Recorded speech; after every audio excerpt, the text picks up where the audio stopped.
Ya, Tribuners, Assalamualaikum warahmatullahi wabarakatuh. Shalom, Om Swastiastu, Namo Buddhaya, salam kebajikan.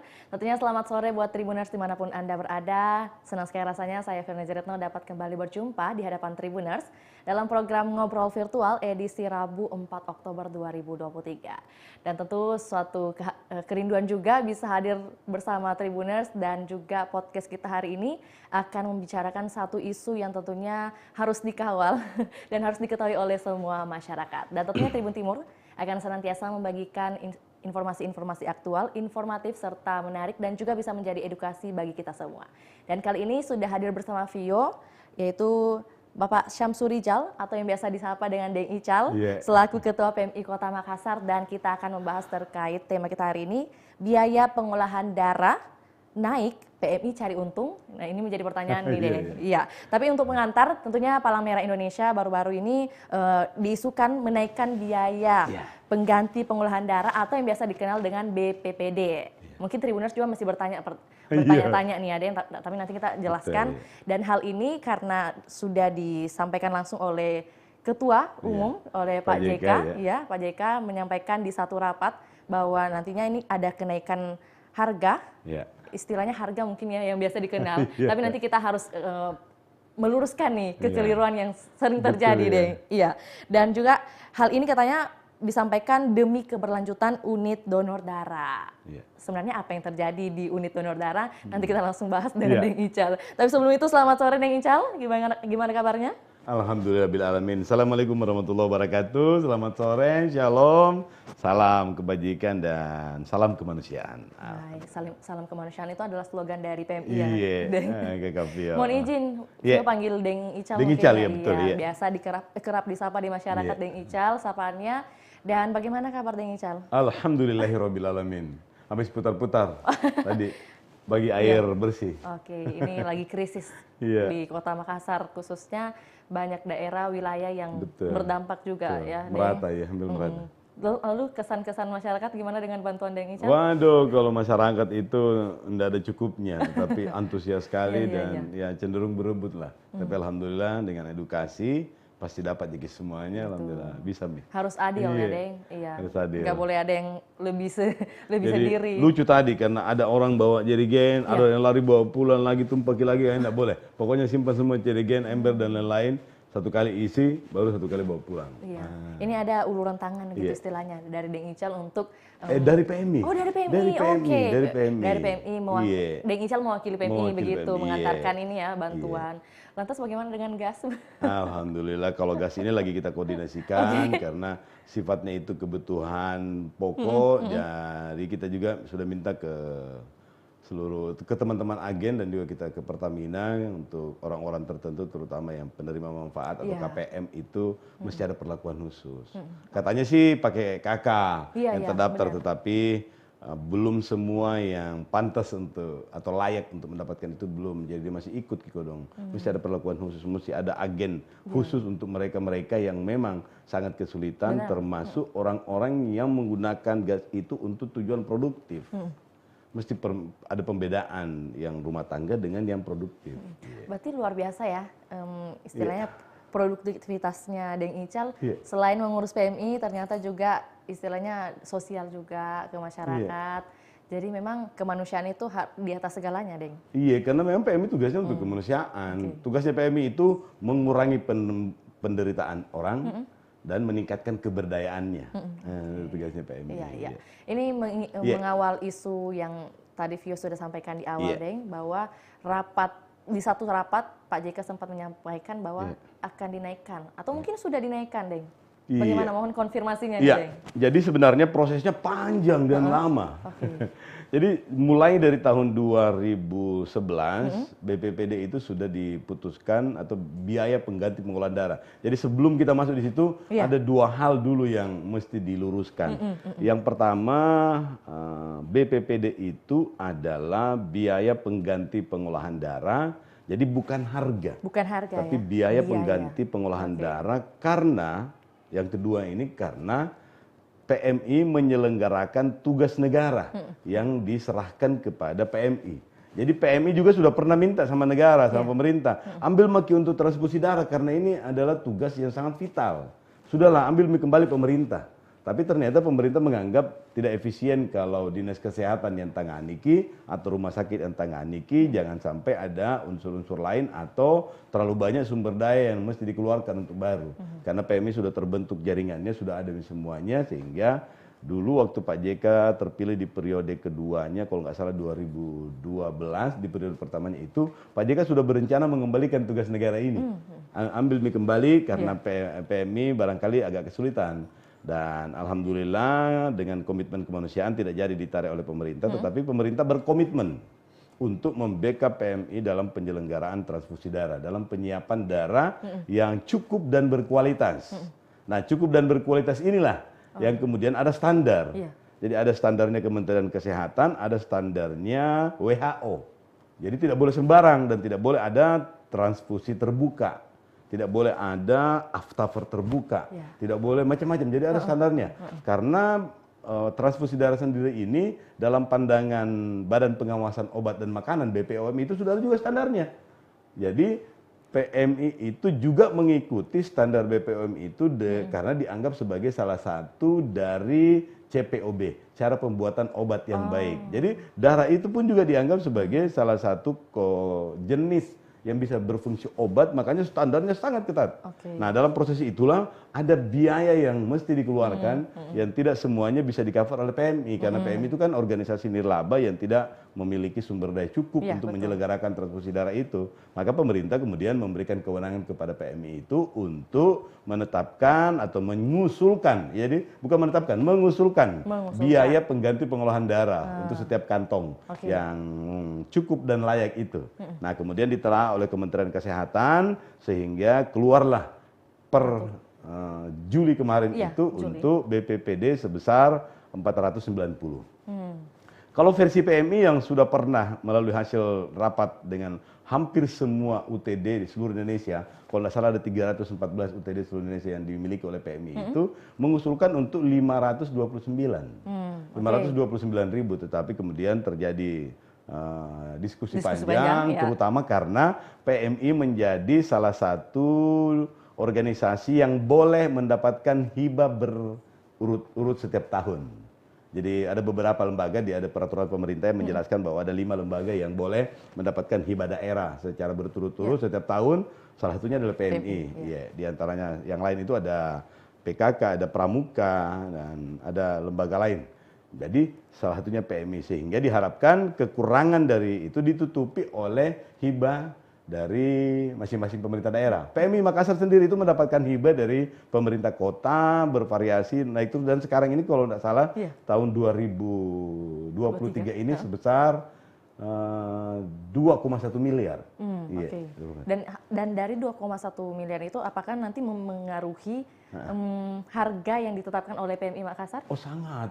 Sangat. Tanpa itu maka mestinya harga, kalau kita sebut harga, mestinya biaya itu ditutupi oleh BPPD, biaya pengganti pengolahan darah tadi. Dan itu kalau BPPD di Makassar kira-kira dulu sejak 2012 itu di angka 390, dan kita di Makassar itu kira-kira 600.000 per satu kantong darah. Untuk memenuhi kriteria Kementerian Kesehatan dan WHO itu, maka biayanya per kantong darah itu bisa rata-ratanya itu 600.000, bisa bahkan ada komponen tertentu yang bisa menghabiskan sampai 10 juta rupiah per satu kantong darah.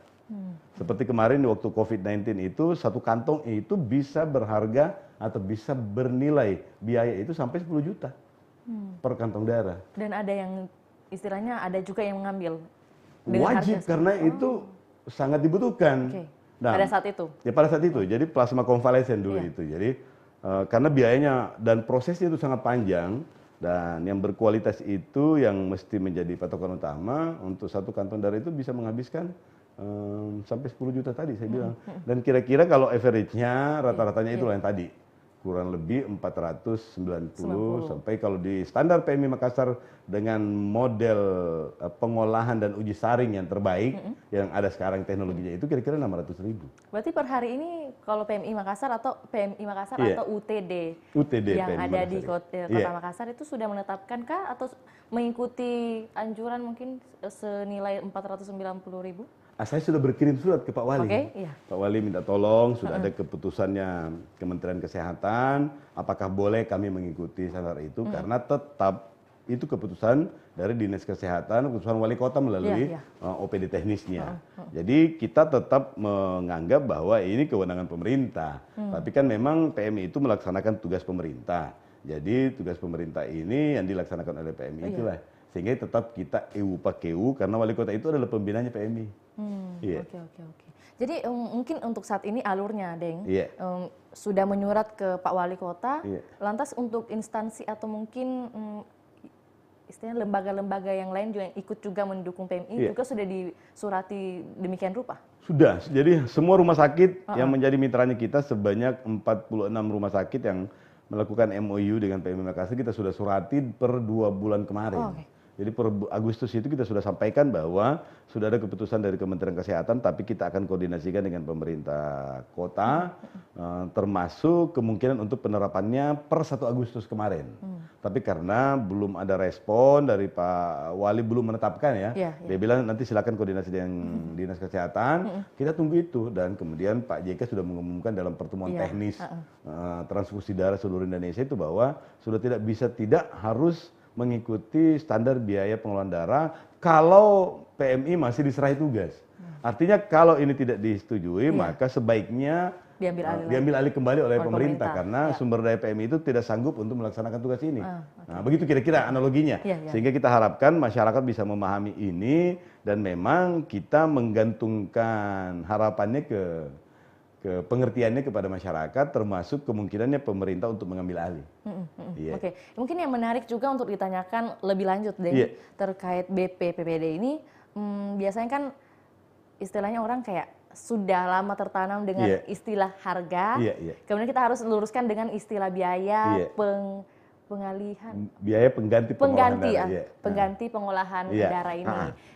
Lantas yang perlu dijelaskan adalah komponen-komponen apa saja yang menjadi nilai atas harga 490.000 ini. Betul ya. Jadi pertama tadi sudah dijelaskan bahwa memang bukan harga karena ini barang bukan barang dagangan. Yang kedua memang ini menjadi kebutuhan pokok bagi yang membutuhkan dan terkait dengan keselamatan atau nyawa.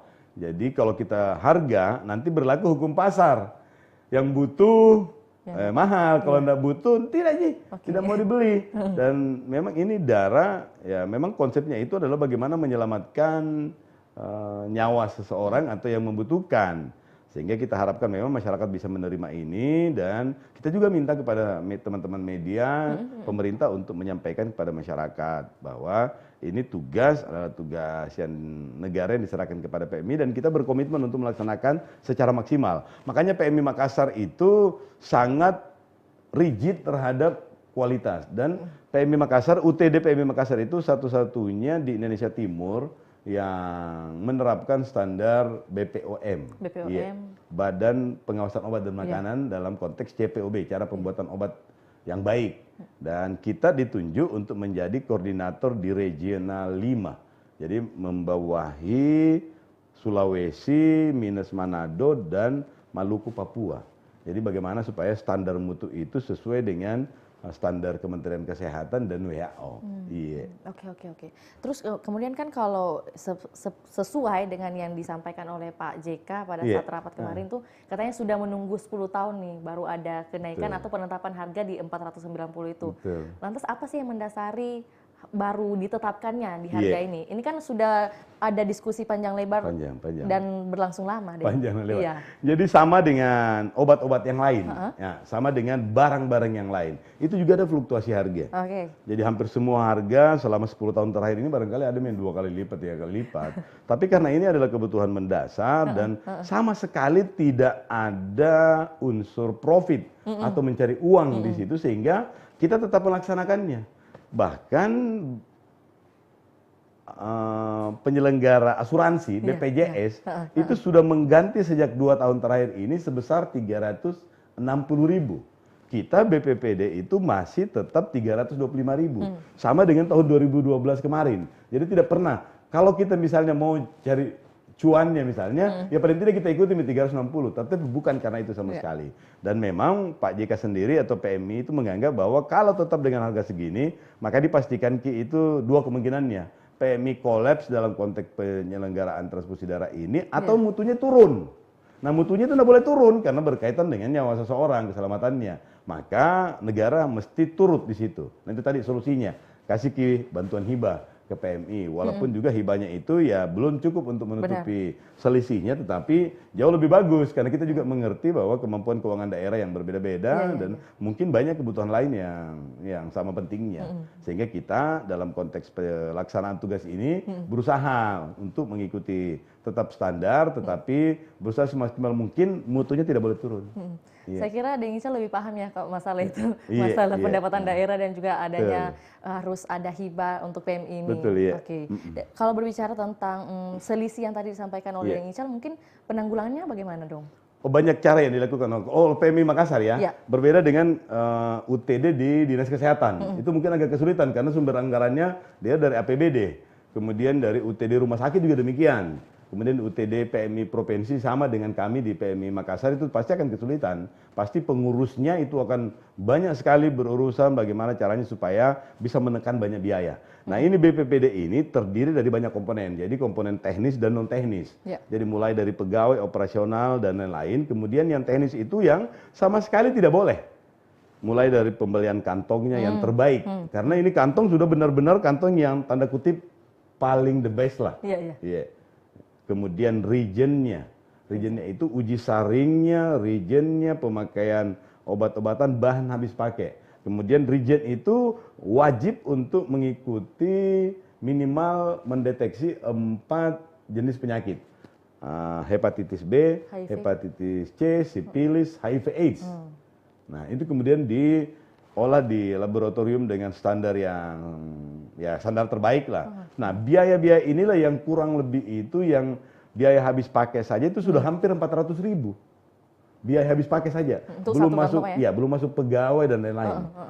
Biaya susut, inventaris dan lain-lain. Makanya gajinya karyawan PMI itu tuh tidak pernah bisa sampai di gaji yang layak atau gaji di UMR jauh lah. Nah di PMI itu ada 3 komponen, ada pengurus, ada karyawan, ada relawan. Pengurus dan relawan itu sama sekali nggak dibayar. Yang karyawan karena keahliannya mesti mendapatkan bayaran. Nah gajinya mereka saja ini kasihan ya, bukan juga kasihan sih, karena mereka sudah tahu itu masih jauh dari UMR. Tetapi mereka karena biasanya lebih banyak dari unsur relawan sehingga mereka sudah mengerti.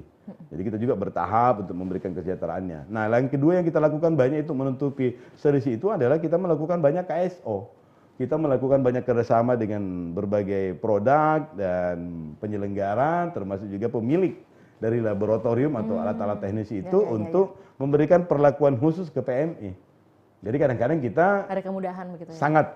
Sangat banyak kemudahan. Kalau tidak ada kemudahan barangkali kita tidak bisa. Jadi PMI itu dijadikan contoh biasanya KSO. Barangnya disimpan, kita tidak beli. Peralatannya, bahannya yang dibeli. Kalaupun kemudian PMI juga bisa menyelenggarakan atau mengadakan bahan yang berkualitas di tempat lain silakan, tetapi biasanya kita ambil dari vendor-vendor yang memang memberikan special price ke PMI karena mereka juga ngerti bahwa ini bukan untuk bisnis atau untuk mencari keuntungan. Kalau berbicara tentang vendor, mungkin apakah kantung darah juga itu termasuk disuplai oleh vendor? Karena kan ini kan salah satu faktor yang membuat biaya BPPD ini mahal adalah kantung darahnya ini katanya diimpor. Benar betul. Demikian juga untuk UTD Makassar. Betul, dan impor ini juga mengikuti kaidah-kaidah impor umum. Alhamdulillah beberapa tender ini sudah dapat perlakuan khusus. Jadi biaya masuknya itu sudah berkurang, makanya kita bisa survive kemarin di zaman Covid. Dan tahun ini PMI Pusat itu sudah berkomitmen untuk membangun pabrik sendiri untuk menekan. Paling tidak nanti yang harusnya kajiannya PMI itu 528, kemudian disetujui oleh pemerintah itu 490.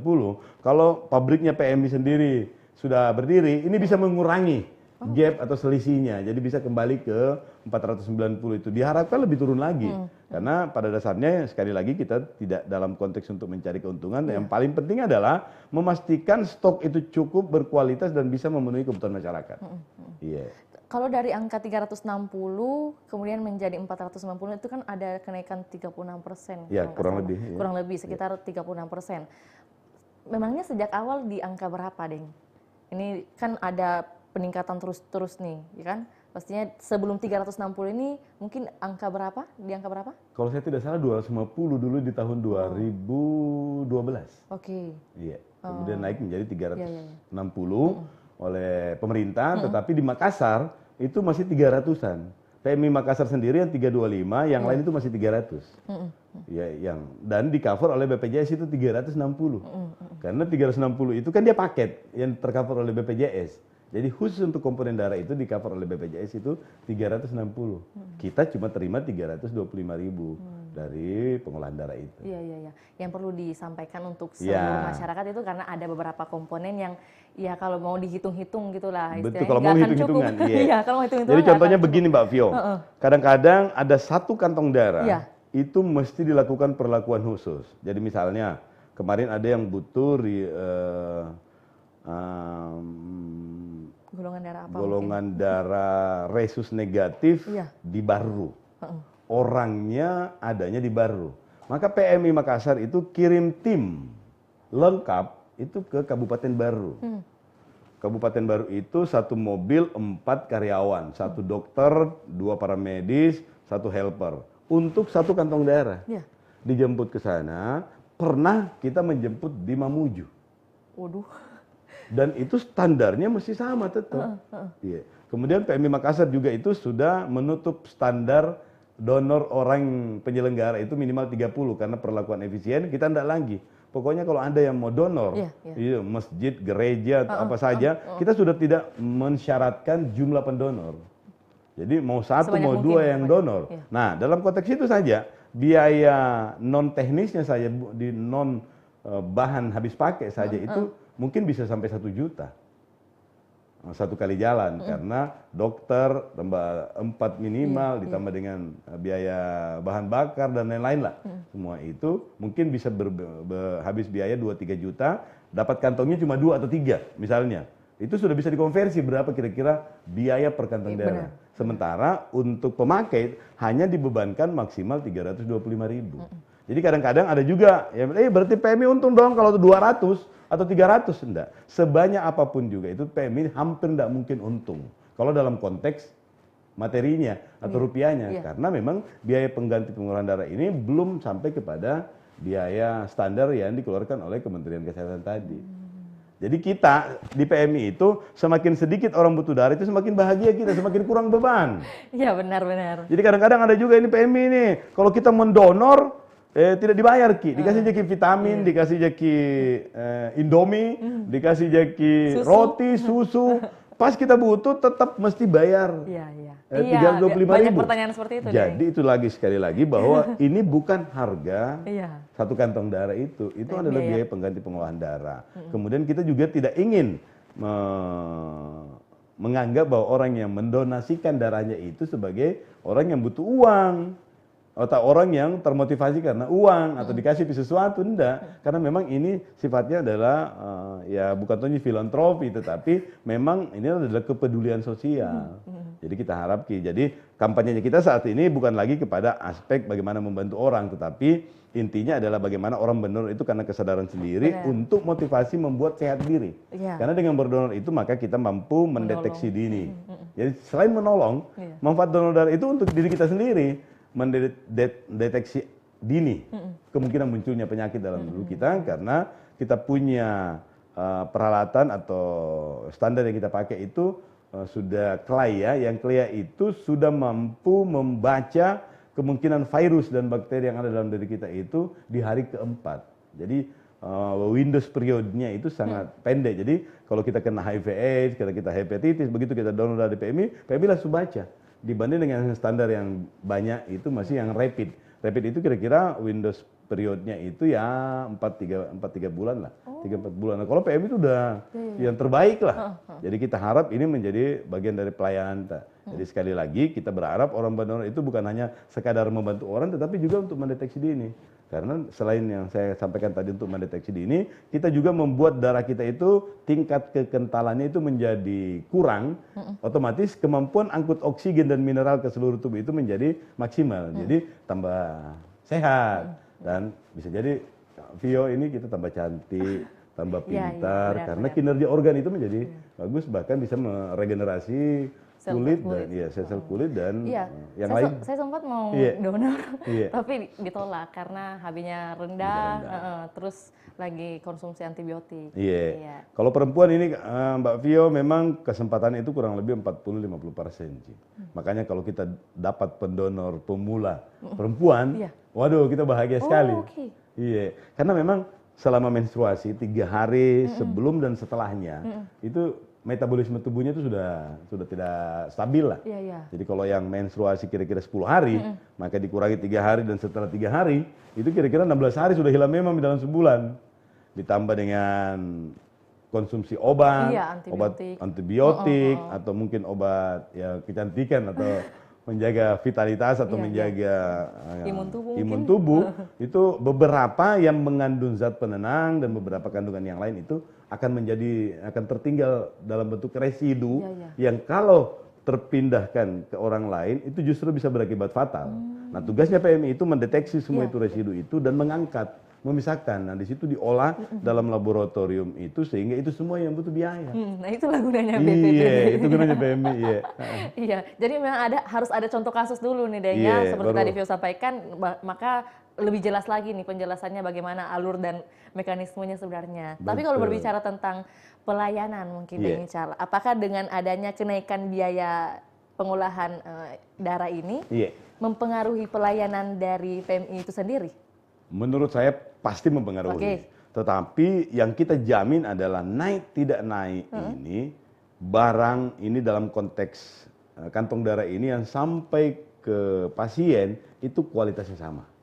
Yang mungkin akan berubah itu adalah kinerja dari pegawai yang tadinya tanda kutip dikasih insentif 1 juta per bulan, mungkin dengan kenaikan ini akan ada indeks yang kita coba ramu kembali, mereka sudah berhak untuk tanda kutip menaikkan pendapatan dan mudah-mudahan dengan kenaikan ini juga memacu semangat kerja teman-teman. Tetapi tanpa kenaikan ini pun juga memang pegawai PMI itu sudah mengetahui resiko bekerja di PMI.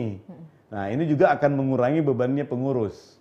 Karena tidak perlu lagi banyak cari subsidi, tidak perlu lagi cari CSR. Tapi menurut saya tidak akan mempengaruhi karena CSR atau subsidi itu pasti akan kita alihkan ke tempat lain. Karena PMI itu ada 3 tugasnya yang paling penting. Pertama, membantu pemerintah dalam bidang manajemen tanggap bencana, dan itu kita lakukan mulai dari bencana apa saja. PMI berkewajiban 6 jam kejadian itu mesti sudah sampai di lokasi. Yang kedua itu adalah manajemen transfusi darah. Nah, ini transfusi darah yang paling banyak dikenal orang. Yang ketiga itu adalah diseminasi nilai-nilai kemanusiaan. Bagaimana membangkitkan kepedulian masyarakat, makanya kita punya kader mulai dari PMR, PMR mula di tingkat sekolah, Madya di tingkat SMP, SMA itu PMR tingkat Wira, kemudian KSR di kampus, kemudian ada lagi namanya TSR, tenaga sukarela itu di kantor-kantor, kemudian ada lagi di masyarakat namanya SIBAT, Siaga Bencana Terpadu Berbasis Masyarakat.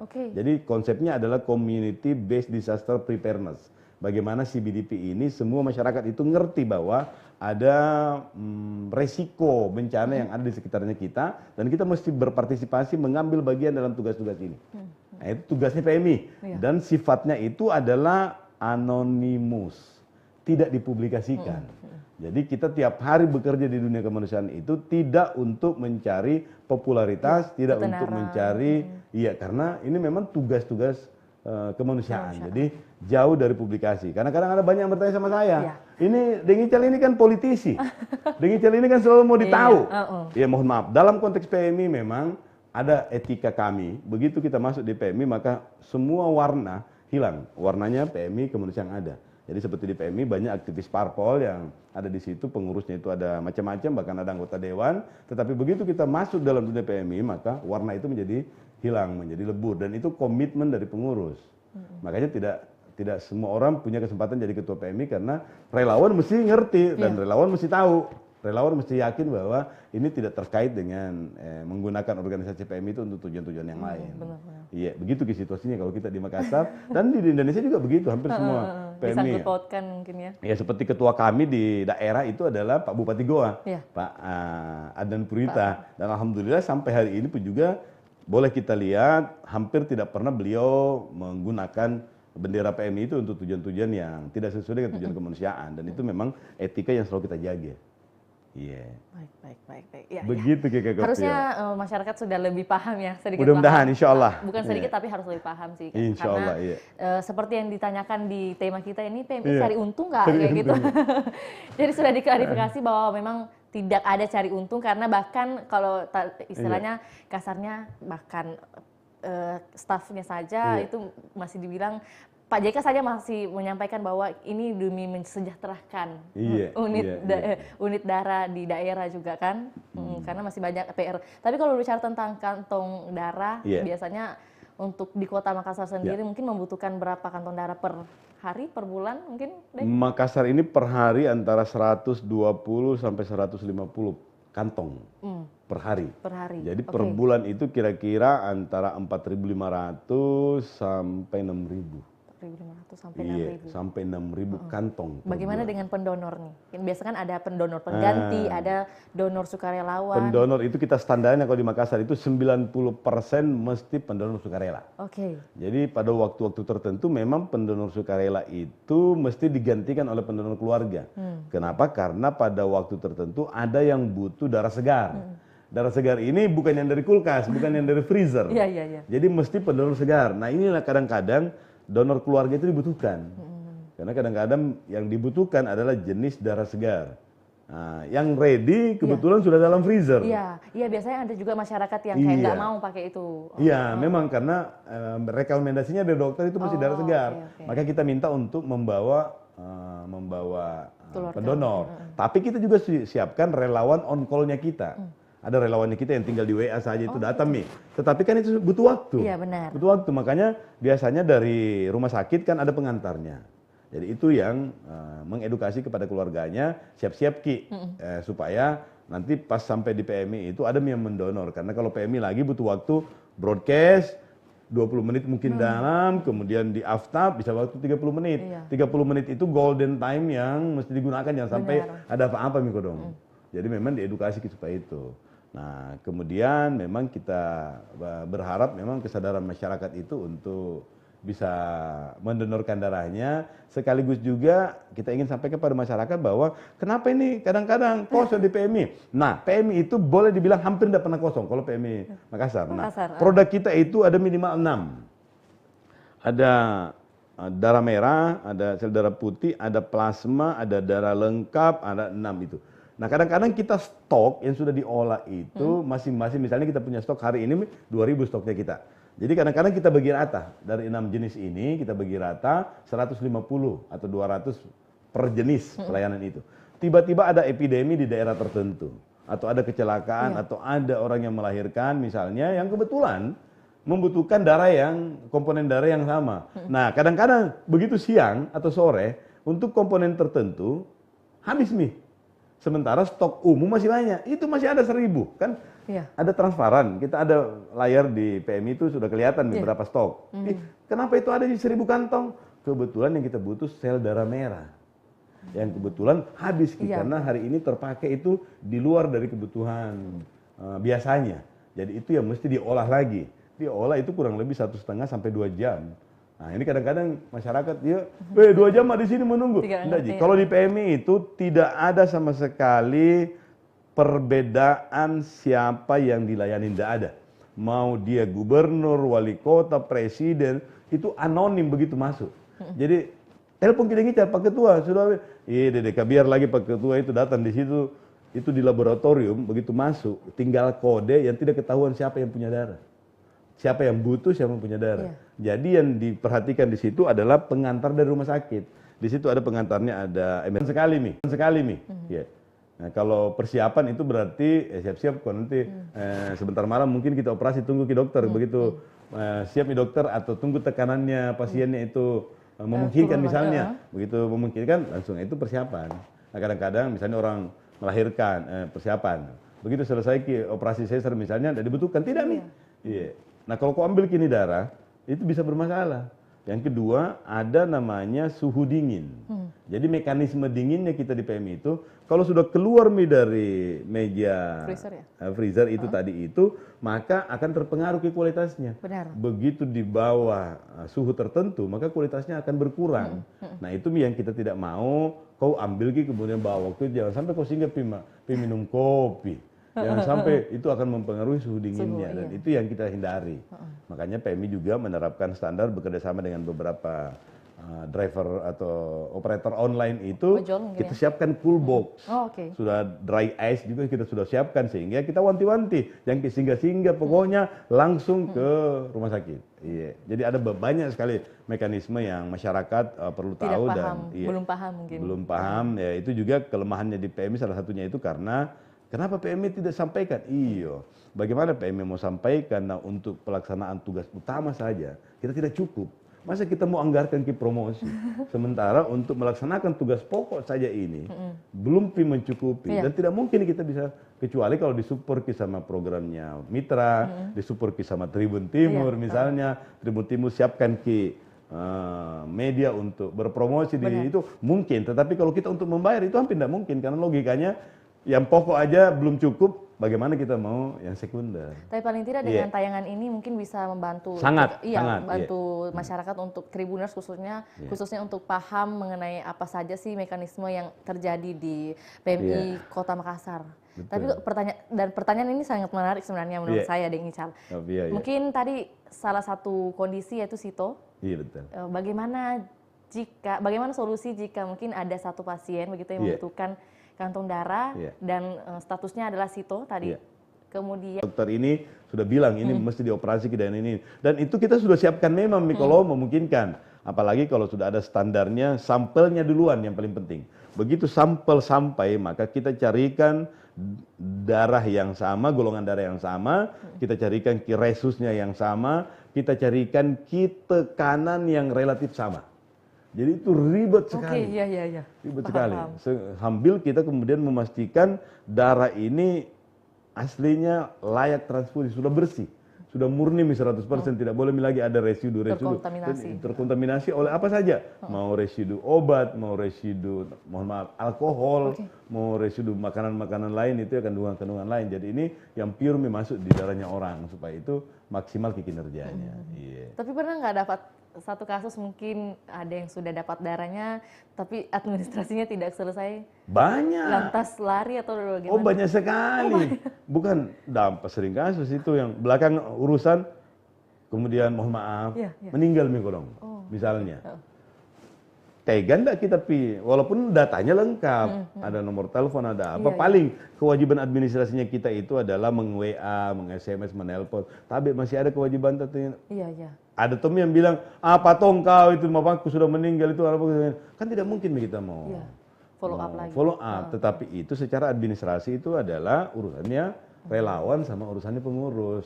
Karyawan mesti jalan terus. Benar. Nah itu tugasnya pengurus yang menutupi itu. Carikan lagi CSR, carikan lagi bantuan teman-teman, carikan lagi pembiayaan, atau kalau mantap-mantap pikir di Pak Wali.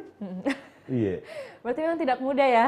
Tidak mudah, karena ya sekali lagi hubungan kita masyarakat khususnya Tribuners untuk bisa punya kesadaran diri untuk mendonorkan darah. Pertanyaan terakhir, Deng Ical, tadi menyangkut mungkin kekurangan darah dan sebagainya. Apakah mungkin ada perbedaan pembagian untuk darah BPJS atau mungkin juga darah untuk yang ambil mandiri istilahnya? Ada nggak kalau dalam PMI? Jadi intinya yang masuk di laboratorium di meja pelayanan darah itu tidak ada administrasi. Jadi anonim semua namanya saja tidak ada jadi nomor semua nomor kode pasien jadi tidak ada dibilang ini BPJS atau bukan, ini tidak ada Jadi intinya tidak ada perbedaan perlakuan, pokoknya yang butuh darah itu pertimbangannya tinggal tadi itu persiapan emergensi masih itu tadi, yang lainnya tidak ada, tidak kelihatan di situ dibilang ini sepupunya Deng Ical atau ini anaknya Pak Wali atau ini rakyat biasa, enggak. Jadi siapa yang membutuhkan cepat itu dulu yang dilayani. Biasanya kan mungkin orang takutnya Deng, kayak misalnya ini stok darahnya untuk BPJS nih, stok darahnya untuk Mandiri. Ada satu, itu namanya karantina. Nah, misalnya saya, ada adikku mau atau keluargaku, maka saya datang ke PMI mendonorkan darah. Pak, saya mau donor untuk pasien ini. Itu namanya karantina. Jadi karantina itu tidak boleh terpakai dan tidak didaftar menjadi stok. Nah, jadi disimpankan untuk pasien itu. Tetapi kita sudah ada pernyataan, begitu pasien yang bersangkutan tidak butuh, maka ini otomatis jadi stok. Nah, itu perlakuan khusus. Jadi begitu ada yang karantina, kemudian ada yang sito, itu butuh, maka kita langsung konfirmasi. Pak, ini ada yang butuh, kalau kita ini masih bisa besok, Pak. Saya carikan ke pengganti untuk donor ini, tapi yang bersangkutan mesti tahu. juga. Dan ikhlas. Oh iya, silakan pakai, Pak. Kita 17 tahun umur tak mesti donor. Makanya Pak JK pernah bilang, kalau ada anak yang lamar, kesannya masih ada anak yang belum menikah, yang pertama saya tanya itu adalah kartu golongan darahnya. Kenapa? Karena dengan ada kartu golongan darah dan itu aktif, maka paling tidak bebas dari penyakit hepatitis, berarti dia sehat nih. Bebas dari sipilis, berarti tidak nakal. Bebas dari HIV/AIDS, berarti punya attitude yang bagus. Yang kedua adalah motivasinya yang mau ditambah. Yang tadinya untuk membantu orang, sekaligus juga mencari amal, untuk memberikan manfaat pada orang, yang paling utama itu adalah untuk diri sendiri. Bagaimana membuat badan menjadi sehat, mendeteksi dini munculnya penyakit, dan terutama sekali kita memiliki rasa percaya diri yang besar karena kita sudah menyelamatkan nyawa seseorang. Jadi selain ada motivasi sosial, ada motivasi teologis, ada juga motivasi physically untuk cari kesehatan. Jadi teman-teman semua, ayo kita donor, karena donor darah itu selain sekali lagi membantu orang, juga membuat kita menjadi lebih sehat. Dan alhamdulillah saya juga rasakan, teman-teman yang pendonor pasti juga rasakan, mudah-mudahan sehat selalu. Amin ya rabbal alamin. Amin. Setetes darah yang Anda berikan itu sangat menyelamatkan kehidupan banyak orang, bisa banyak orang bahkan ya Deng Ical. Betul, banyak sekali insyaallah. Terima kasih Deng Ical atas kesempatannya sudah bisa bergabung buat Tribuners hari ini, dan tentunya membahas terkait biaya yang banyak menjadi isu atau pembicaraan atau kontroversi lah Deng Ical. Terima kasih Deng Ical, sehat dan sukses selalu Deng. Sama-sama Kakak. Ya, terima kasih juga buat Tribuners yang hingga saat ini masih setia menyaksikan program Ngobrol Virtual. Jangan lupa saksikan program dari Tribun Timur lainnya. Untuk itu saya Firna Jeretno mewakili Deng Ical dan juga tim pamit undur